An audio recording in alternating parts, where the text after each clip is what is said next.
شیخ بتا رہے تھے کہ he was travelling out of the country, ایک دعویٰ ٹور کے لیے گئے ہوئے تھے. ہوٹل روم سے باہر نکلے تو ہوٹل روم بالکل کارنر پہ تھا ٹورڈز ایک آبادی کے جو کہ بڑی ویک تھی. ٹھیک ہے، وہاں پہ بالکل بستیاں تھیں اور جو کچی بستیاں سی نہیں ہوتی اس طرح کی تھیں. گئے، ایک گھر تھا، اس میں خاتون باہر بیٹھی ہوئی تھیں اور پوچھا کہ بی بی آپ باہر کیوں بیٹھی ہوئی ہیں ماں جی؟ انہوں نے کہا کہ اس کی وجہ یہ ہے کہ نہ میرا شوہر ہے نہیں، کمانے والا کچھ ہے نہیں، میرا بچہ گھر میں اندر ہے، وہ بیمار ہے، اور میں باہر اس لیے بیٹھی ہوں کہ شاید کوئی اللہ کا بندہ آ جائے اور میری مدد کر جائے.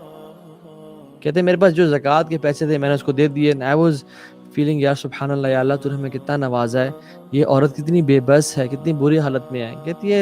کہتے ہیں کہ میں اگلے ہی خیمے میں گیا تو ہم نے اجازت چاہی اور اندر سے بچوں کی رونے کی آواز آ رہی تھی، تو اس نے کہا کہ آ جائیے.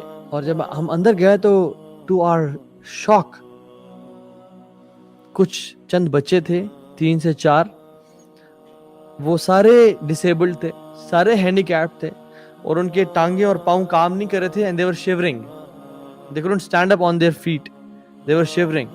اور وہ سب لیٹے ہوئے ہیں ایک سرکل میں اور بیچ میں کھانا پڑا ہوا ہے اور اپنے وہ منہ سے اس کھانے کو کھانے کی کوشش کر رہے ہیں اور ماں جو ہے وہ کام شام کر رہی ہے.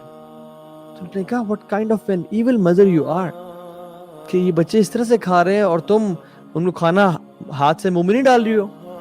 کہتی واللہ آپ کو کیا پتا، اگر میں ان کو کھانا کھلاؤں نا تو باقی کام پاسبل ہی نہیں ہے کرنا.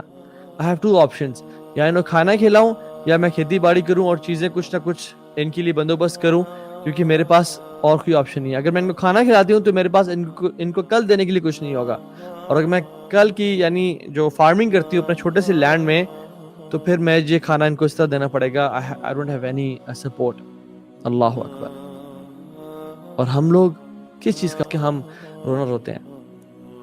اس لیے جب بھی آپ اپنے ہاتھ سے منہ میں نوالا ڈالیں نا، اللہ تعالیٰ سے کہ ربی اوزعنی ان اشکر نعمتک التی انعمت علی، یا رب مجھے توفیق دے کہ میں شکر ادا کروں تیری نعمتوں کا جو تو نے مجھ پہ عطا کی. جب بھی آپ اپنی ٹانگوں پہ کھڑے ہو کے چلنا شروع کر دیتے ہیں نا، آپ رب سے کہیں ربی اوزعنی ان اشکر نعمتک التی انعمت علی، یا رب مجھے توفیق دے، مجھے ہمت دے کہ میں تیرا شکر ادا کروں ان نعمتوں پہ جو تو نے مجھے دیا.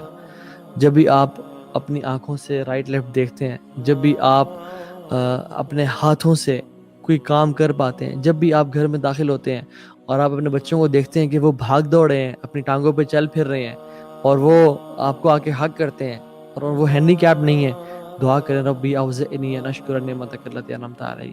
جب بھی آپ اپنے گھر میں دیکھتے ہیں آپ کا فریج کھانے سے بھرا ہوا ہے اور آپ کے لیے ایک دن کا کھانا ہے، ایک دن تو کیا ایک ہفتے کا کھانا آپ کے گھر میں پڑا ہے، کہیں ربی اوزعنی ان اشکر نعمتک التی انعمت علی. جب بھی آپ دیکھتے ہیں کہ آپ کے بینک بیلنس میں اتنا پیسہ ہے کہ آپ کو مہینے کے لیے کافی ہو جائے یا ایک دن کے لیے کافی ہو جائے، دعا کریں ربی اوزعنی ان اشکر نعمتک التی انعمت علی. واللہ there are so many blessings we have. جب آپ کے سبلنگز آپ کے پاس ہیں، آپ کے ماں باپ زندہ ہیں، آپ کے اوپر سایہ ہے، وہ آپ کا خیال رکھنے والے ہیں، آپ کے بہن بھائی ہیں، آپ کی سپورٹ ہے، آپ کے اچھے دوست ہیں، اللہ سے دعا کریں یا رب مجھے تو توفیق دے کہ میں تیرا شکر ادا کروں.